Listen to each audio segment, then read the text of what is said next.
আসসালাতু ওয়াসসালামু আলা রাসূলিল্লাহি ওয়া আলা আলিহি ওয়া সাহবিহি আজমাইন, আম্মা বাদ। যারা আমার ভিডিও নিয়মিত দেখো তারা আমার চ্যানেলটিকে সাবস্ক্রাইব করে দাও। যারা নতুন দেখছো, নতুন আমার এই ভিডিওটা দেখছো, তারা আমার এই যে সূরা বাকারার যে আয়াতগুলো নিয়ে আমি কথা বলছি নিয়মিত, আমি যে পরবর্তী আয়াতটা সম্পর্কে জানার জন্য তোমরা আমার চ্যানেলটাকে সাবস্ক্রাইব করে রাখো। তাহলে তোমাদের সামনে আমার নোটিফিকেশন চলে যাবে, তোমরা দেখতে পারবা। সবাইকে আমি তুমি বলে সম্বোধন করছি। কেউ আমার তুমি আছো, আপনি আছে, ছোট বড় সবাই আছে। সবার কাছে যদি আমার কোথাও কোনো বেয়াদবি হয়ে থাকে তাহলে সবাই আমাকে ক্ষমা করে দেবে। আমি যে ভিডিওটা নিয়ে তোমাদের সামনে এসেছি আজকে হচ্ছে সূরা বাকারার 26 নম্বর আয়াত নিয়ে কথা বলবো। এখানে আল্লাহ তাআলা বলেছেন যে আমি সর্বনিম্ন প্রাণী, সর্বনিম্ন থেকে নিম্নতর ছোট প্রাণীর বা কোনো বস্তু নিয়ে আমি তোমাদের সামনে উপমা হিসেবে, উদাহরণস্বরূপ আমি কথা বলি।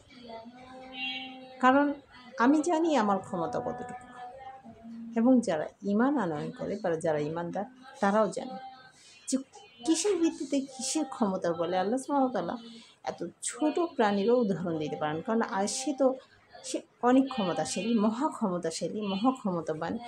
তিনি হচ্ছেন মালিকুল মুলক, তিনি সব পারেন, জেনে বুঝে করেন।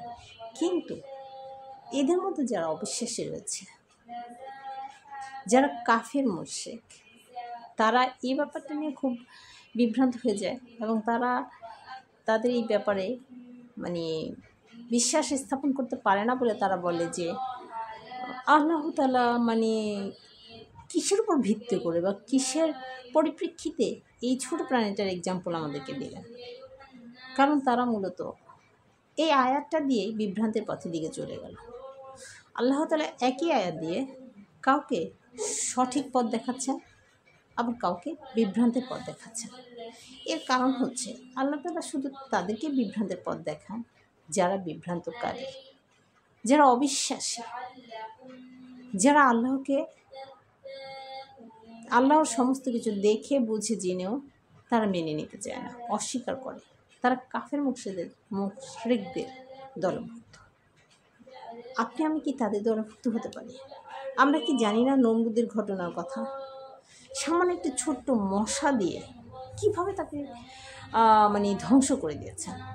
আমরা কি জানি না সেই আবরারের কথা, সেই সূরা ফিলের কথা, যেখানে বিশাল এক হস্তি বাহিনীকে ধ্বংস করে দিয়েছিল শুধুমাত্র আবাবিল পাখি দিয়ে। তার মুখে বা পায়ে 3টা করে একটা পাখি পাথর নিয়ে এসে কত বড় এক বাহিনী, যেখানে বড় বড় হাতি নিয়ে তারা হাজির হয়েছিল আমাদের কাবা শরীফকে ধ্বংস করার জন্য। আমরা সেই সূরা ফিলের ঘটনাও তো জানি।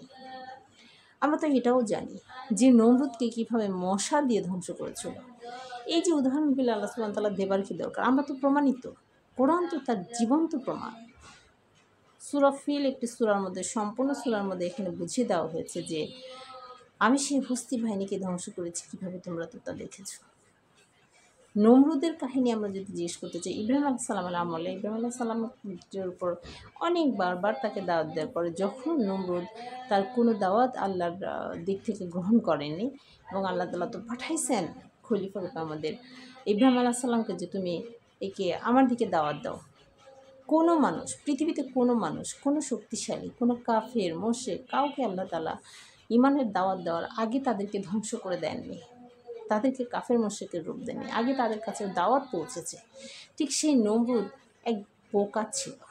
সে কখনই আল্লাহর কথা বিশ্বাস করতো না, নিজের ক্ষমতাকে পৃথিবীতে জাহির করতে চেয়েছে। তাকে একটা মশা বাহিনী দিয়ে ধ্বংস করে দিয়েছে। এবং ওইভাবে করে ইব্রাহিম আলাইহিস সালামকে জিজ্ঞেস করা হয়েছে, তুমি চাও কীভাবে আমি নমরুদকে ধ্বংস করতে পারি? তুমি তোমার চাওয়ার উপরে আমি তার শাস্তি দেব। তখন ইব্রাহিম আলাইহিস সালাম বলেছে, হে আল্লাহ, আমি চাই আপনি আপনার সবচেয়ে সর্বকনিষ্ঠ নিম্ন এমন এক ছোট প্রাণী দিয়ে আপনি তাকে আঘাত করেন, সে যেন বুঝতে পারে যে আপনার ক্ষমতা কোথা থেকে শুরু হতে পারে। একেবারে নিম্ন থেকে নিম্ন কোনো ছোটো প্রাণী দিয়েও আপনি তাকে ধ্বংস করে দিতে পারেন, এটা যেন সে বুঝতে পারে। আর এটা বোঝার জন্য এক বিশাল মশা বাহিনী দিয়ে নমরুদের পুরো বাহিনীকে ধ্বংস করে দিয়েছিল। আর এই নমরুদ বিশ্বকে শাসন করত। সে এক মশা বাহিনীর সাথে পেরে ওঠেনি। এইভাবে করে আল্লাহ তাআলা উদাহরণ দেয় শুধু তাদেরকে যারা বিশ্বাসী, ইমানদার, যারা জানে তারা এক কথায় এক নাগাতে বিশ্বাস করে যায়। যারা কাফের মুশরিক তারা আল্লাহর এই কথাগুলিকে বিশ্বাস করতে চায় না বলে তাদেরকেই বিভ্রান্ত করা হয়, তারা বিপথগামী হয়ে যায়। আল্লাহ তাআলা শুধু তাদেরকেই বিপথে নিয়ে যায়, বিভ্রান্ত করে দেয় যারা কাফের মুশরিক। আমরা নিশ্চয়ই চাইব আমরা সঠিকভাবে আল্লাহর পথে চলার জন্য, এবং আল্লাহ যেন আমাদের দিকে রহমতের দৃষ্টিতে তাকায়, তিনি যেন বিশ্বাস করেন আমরা তার ইমানদার বান্দাদের অন্তর্ভুক্ত। অন্ততপক্ষে চেষ্টা তো করে যেতে পারি। ইনশাআল্লাহ আমরা সবাই চেষ্টা করব। আর আল্লাহ তাআলা যেন আমাদের এই খারাপ পথ থেকে ফিরে রাখেন এবং ফিরে থাকার তৌফিক দান করেন। আমিন। আসসালামু আলাইকুম।